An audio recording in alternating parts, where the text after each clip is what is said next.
You wake up, not to sunlight, not to your own thoughts, not to the shape of your day. You wake up to a screen. Your hand reaches for your phone before your mind has fully arrived. Your thumb starts moving almost on its own. A few messages, a few updates, a headline written to sound urgent, a story written to make you curious, a video already waiting to be watched. And within minutes, your attention belongs to the outside world. This is what makes smartphone addiction so easy to miss. It rarely looks dramatic. It does not always look like someone losing an entire afternoon. Sometimes it looks like something much quieter. The first 5 minutes of your morning disappearing every day for years.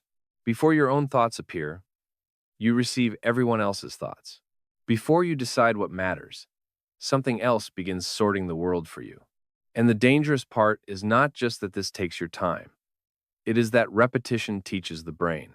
The brain learns from what you do often, especially when those behaviors are tied to reward, relief, or escape. Over time, your phone can start to shape the way your attention moves, the way you respond to boredom, and the way you cope with discomfort. Your phone may not be destroying your life in one dramatic moment. It may be quietly rewriting the way your brain works. That line is intentionally strong. But it is not a claim that every smartphone user is addicted, or that science has proved one simple mechanism for everyone. The evidence is more careful than that.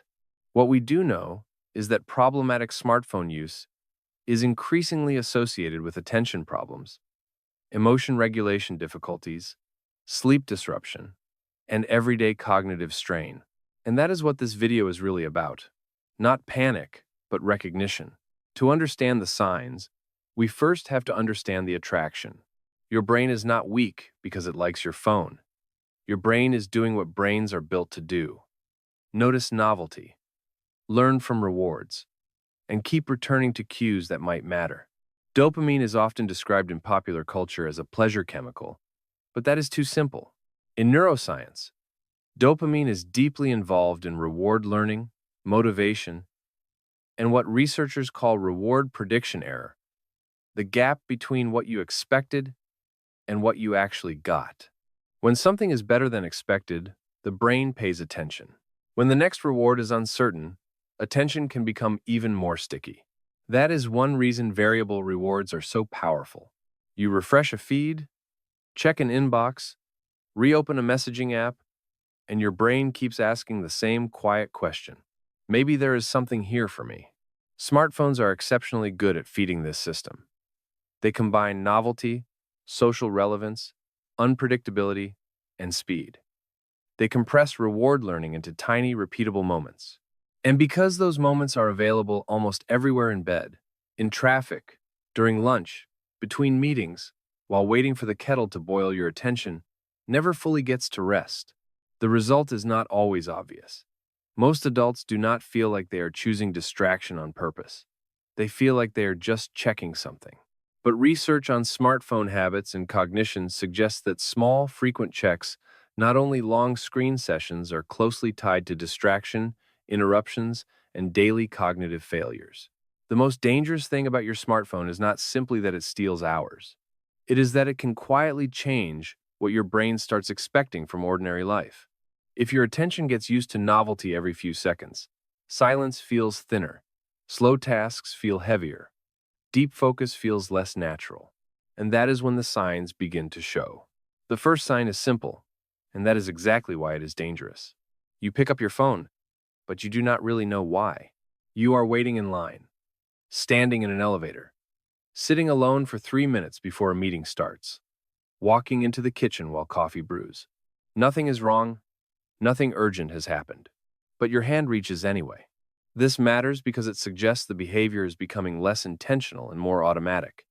In habit research, repetition paired with cues can move behavior outside awareness. And with smartphones, the cue does not have to be a notification. Sometimes the cue is just an empty moment. The gap itself becomes the trigger. Why does that matter?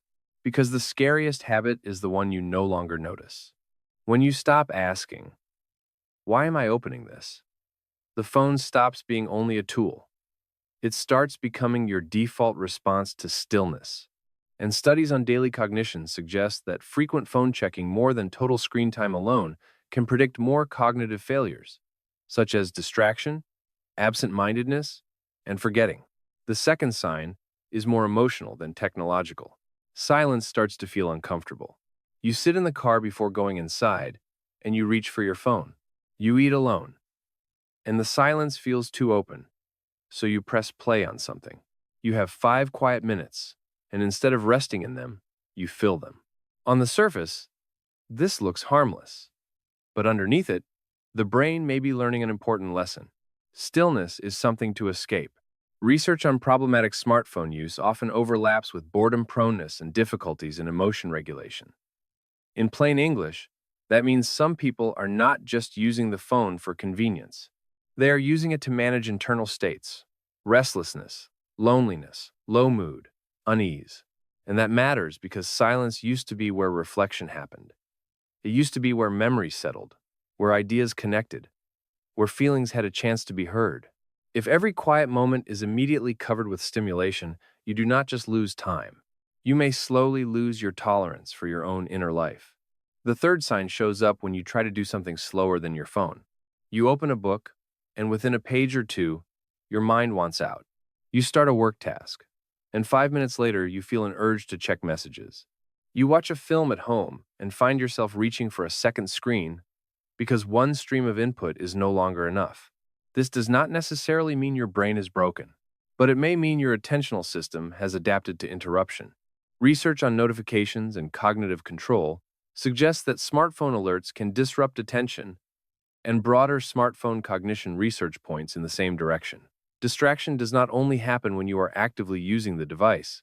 In some studies, even the mere presence of your own phone can reduce available cognitive capacity on demanding tasks. Why does this matter? Because a shorter attention span does not only make you consume differently, it makes you live differently. It changes how deeply you listen, how long you can stay with a problem, whether you can tolerate the friction required for meaningful work, meaningful reading, meaningful conversation. And if your phone keeps training your attention toward fragments, your life can begin to feel like fragments too. If at least one of these first 3 signs feels uncomfortably familiar, leave a comment with just one word. To me. No long explanation.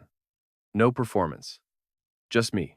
Sometimes the fastest way to wake up is to realize you are not the only one living like this. This is where the problem becomes deeper than distraction.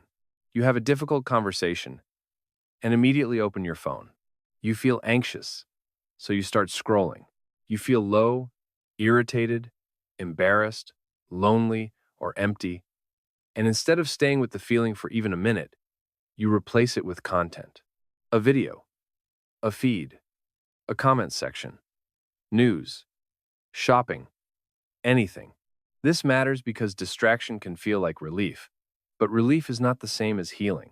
Several reviews on problematic smartphone use point to emotion regulation difficulties as a major part of the picture, and longitudinal work has found that motives like escape from negative emotions can help explain why problematic use grows in the first place. Your phone cannot metabolize your sadness. It cannot solve your anxiety. It cannot finish your grief, or your shame, or your dissatisfaction.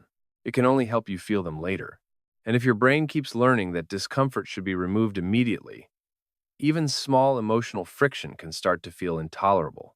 The fifth sign is quieter, but it changes identity over time. You spend a large part of your mental life watching other people speak, watching other people travel, watching other people build businesses, bodies, routines, relationships, homes, opinions, brands. Your phone makes it easy to become a permanent audience member in other people's lives. The psychological mechanism here is not just distraction. It is passivity, mixed with comparison.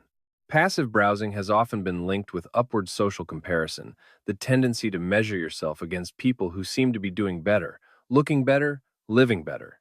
Why does that matter? Because a mind that mostly consumes can slowly forget how to create. Not in the literal sense. You can still make things. You can still work. You can still function. But internally, something shifts. The center of gravity moves outward. Instead of asking, "What do I want to build?" you spend more and more time responding to what other people have already built. And over months or years, that can create a strange emptiness. You are mentally busy all day, but very little of that energy belonged to your own life. This sign is especially common in adult life because it hides behind productivity. You have been on all day. You answered messages, checked email, replied to something on Slack, looked something up, read the news, watched a few clips, went back to work, checked again. By evening, you are mentally tired. But when you ask yourself what you actually did, the day feels strangely hard to remember. Part of the reason may be fragmentation. Notification research shows that interruptions can increase strain and reduce performance, and work on attention residue suggests that when we switch tasks, part of the mind can remain stuck on the previous one. That means a day filled with micro-interruptions can feel crowded without feeling meaningful. Why does this matter? Because when your attention is repeatedly sliced into tiny pieces, life starts to feel full but not whole. You may begin to confuse stimulation with progress, responsiveness with meaning, motion with direction, and that confusion can last for years before anyone names it. The seventh sign is painful because it often feels normal. You see someone fitter than you, more successful than you, more disciplined than you, more attractive, more social, more fulfilled, more certain. And after enough repetition, comparison stops feeling like an event. It becomes a background condition. The mechanism is not mysterious. Social platforms create endless opportunities for upward comparison, and research consistently finds that those comparisons can relate to lower self-esteem and more negative self-judgment, especially when exposure is frequent and passive. Why does this matter? Because you are comparing your behind the scenes to everyone else's edited evidence. You see their results while living inside your own uncertainty. And when that happens often enough, your own life can begin to feel smaller, not because it is smaller, but because your attention has been trained to measure it against performances that were built to be seen. The final sign is the one many adults dismiss because it feels ordinary. Your phone is the first thing you see in the morning, and the last thing you see at night. You wake up and enter the algorithm before you enter yourself. You go to sleep not with closure, but with stimulation still active in your nervous system. Bedtime screen use matters for more than one reason. Light-emitting device use in the evening has been shown to affect circadian timing, melatonin, sleep onset, and next morning alertness. Reviews on problematic smartphone use also repeatedly link it with sleep disturbance. And that matters because sleep is not just rest. Sleep is emotional regulation, memory consolidation, cognitive recovery, metabolic repair. So when your phone colonizes both edges of your day, it is no longer just a communication device. It becomes part of the environment shaping your mind. And if your mornings begin with reaction and your nights end with stimulation, the question is not simply whether you use your phone too much. The question is whether your phone has become the frame around your life. Your phone remembers what you click. The platforms remember what keeps you watching. The system remembers how to pull you back. But here's the question that matters most. Do you still remember what deserves your attention? If this kind of reflection is what you come here for, quiet psychology, honest observation, and the invisible habits shaping modern life, subscribe and stay with silent growth.